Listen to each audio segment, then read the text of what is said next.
সহযোগিতা দিবেন। আর সবাই মাস্ক লাগাই।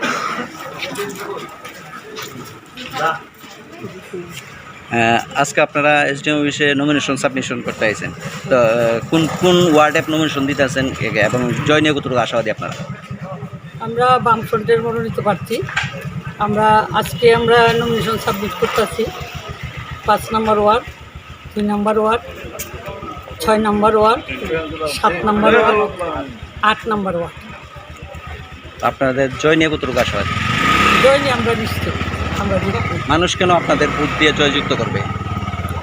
উন্নয়ন দেখেই তো মানুষ জনপ্রতিনিধি তৈরি করে, যে উন্নয়ন করব তারাই ভোট দিব। বর্তমানে তো আপনার শাসককে নেই, শাসকের আসনে নেই, তো সেই নিরিখে কী বলবেন গণদেবতাদের? আমরা বর্তমান ত্রিপুরা রাজ্যের বিরোধী হিসাবে আছি। এই রাজ্যে বর্তমান বিজেপি সরকার আছে।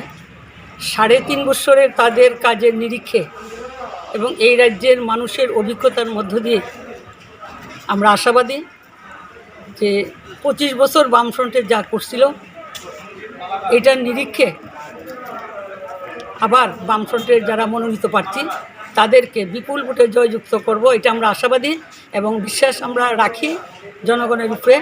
সেই আস্থা আমাদের জনগণের উপরে আছে। এটা আমরা গতকালের মতো একজনের সাথে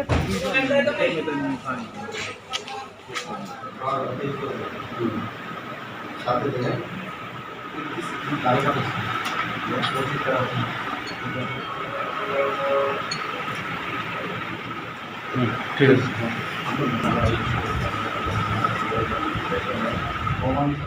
একটু দূরে দাঁড়ায় না